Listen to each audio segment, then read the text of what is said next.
safe are our railways? Hi, I'm Larry Menti. Welcome to Another Thing. With two major train accidents in the past year in our area that killed 10, train safety is our lead topic today. And the question of how safe these rail lines are is a valid one. Beginning our coverage now is Kolodziej in Delaware. Thank you, Larry. Well, people are still reeling from that Amtrak accident last year in Philadelphia that left 8 people dead and hundreds more injured. And then just a few weeks ago, 2 Amtrak workers were killed while they were fixing the tracks near Chester. And we found an expert here at the University of Delaware who says that recent accident might have been prevented. All the evidence says that something went wrong, that this should not have happened. Alan Zaremski is the director of the Railroad Engineering and Safety Program at the University of Delaware.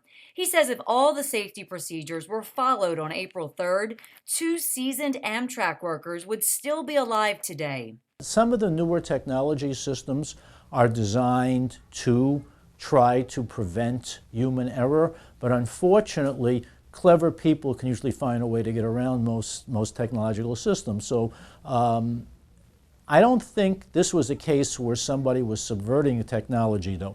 I think this is a case where one of the safety rules was not properly followed. Recent crashes in Philadelphia and this one in Spain 2 years ago both involved drivers speeding at twice the legal limit. 8 cars derailed and burst into flames. Overnight, terrible. Overnight, the death toll rose dramatically. At least 77 people have been killed, twice as many injured. But despite all these train accidents, Professor Zaremski says there's no cause for panic. Should people be concerned? No, because railroad accidents are high-profile accidents, just like airline crashes are. And so when a railroad accident happens, there's a lot of news coverage. And there's some value to having the coverage. Certainly, it's tragic. Any loss of life is tragic, but is this an epidemic? Are we saying we're in a major unsafe incident? I don't think so. In fact, he points to the numbers from the Federal Railroad Administration. In the last 2 years, there have been 10 employee on-duty fatalities for 200,000 miles of tracks. Now, we reached out to Amtrak officials for an on-camera interview or at least a comment about train safety, but nobody responded to our repeated email requests. Reporting for Another Thing, I'm Kolodziej. Thank you, Ellen. Now to talk more about train safety, our first guest, Michael Allen, who is with W.R. Allen Associates in Princeton, New Jersey. They specialize in safety. His specialty especially is train safety with an emphasis on rail crossings. Thank you so much for being here. I really appreciate it. I want to stay with this accident that Ellen was talking about, the one that happened just a few weeks ago in between Philadelphia and Delaware. And I know you can't talk about it specifically, but I want to talk about it in general for one moment. And that is the backhoe was doing work on the tracks and the train hit the backhoe, killing 2 people. Generally, is it odd that the people in the backhoe and the train didn't know that each other were going to be on those tracks? I would say it's very, very unusual. As a rule, if you're working on the track, you have been given the time to work on the track, and there will be no train on that track at the same time. Which means they'd shut the track off to rail traffic normally? Either shut off to rail traffic, or the train is stopped waiting for you to get done, or some arrangement has been made so that the people working on the track are not in conflict with traffic. And we should point out we're not placing blame at this point. The NTSB is doing their investigation and we'll find out exactly what happened, but it seems like the train shouldn't have been on the track. It seems like that at this point. How that happened, we don't know. Is that fair to say? Well, again, as a general rule, when 2 things are on the same railroad track, something is wrong. Let's talk about the both accidents just outside Philadelphia. One to the north of Philadelphia, one to the south of Philadelphia within a year's time, one in 2015, one in 2016. Both of them got a lot of attention. I think the 2016 got so much attention because of the 2015 accident. When you see things like that covered in the media, does that mean that we're having a problem on the rails across the country? No, it doesn't. A train accident tends to get more coverage in my experience because there's so few of them by comparison to, say, highway accidents. I will see headlines regularly for railroads accidents of some variety. In fact, I read most of them off a clipping service every day, and there are just not that many. You know, you say that, and then I went back and looked at all of what they consider major train accidents over the last couple of years, and it was a long list of derailments, of cars being hit, of dangerous chemicals in a freight train derailing. How do the two gel? Well, the railroads historically have a very, very strong safety culture. Mishaps cost a lot of money. So therefore, anything that's going wrong gets quite a bit of attention, even if it's a very minor incident. For example, a flat tire on a truck carrying chlorine on Route 18 will not make the news. A minor mishap with a rail car carrying chlorine might. I will point out that many of these were not minor mishaps. They came with pretty massive evacuations, with 1,000 to 10,000 homes being evacuated. Okay. Well, this is one of the differences between rail accidents and highway accidents.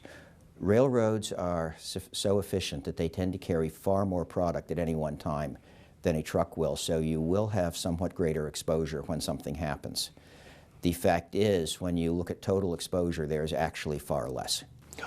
Should we be worried? Every couple of years, a special is done on the national news, and it's been many times in the local news about dangerous chemicals on our tracks. Has there ever been a major incident with chemicals on the tracks being transported? Well, there have been several. You've seen them in the news. New Jersey has had several single-car incidents, but they have had no really major multi-car incident of releases. We actually checked on that for another presentation a couple of weeks ago, and nobody could find a reference to a major incident. But it's pretty common that hazardous materials are being transported on rails through populated areas. Absolutely. Rail is the most efficient means of transporting the material. It is by far the safest means of transporting the material. Is it the only way of transporting the material? I mean, can't that material be transported by truck in non-populated areas or less populated areas? Because these go through major cities. The highways go through and around major cities also. And you still have the inherent risk with far more movements being made by truck than by rail, which increases the exposure. Not to mention the environmental impact of the number of trucks it would take to replace the trains. Let's wrap this up by talking about how people can be proactive. There are some nonprofits out there that can help teach train safety. Okay, there are a number of things. There's a national organization called Operation Lifesaver, headquartered in Washington, D.C., which has state organizations throughout the country and several other countries. I happen to sit on the board of the New Jersey organization. We give safety presentations for anybody who will listen: schools, fire departments, church groups, Boy Scouts. We can be reached either by going to oli.org and working down through the menu, find your state coordinator, or on the New Jersey Operation Lifesaver Facebook page. We spend quite a bit of time teaching fire departments. It's a very specialized course. There are, by the way, far more incidents, as you pointed out, of somebody getting hit by a train or an accident or a fire near a railroad than there are any of the catastrophic accidents. So we consider fireground safety and law enforcement safety a very high priority.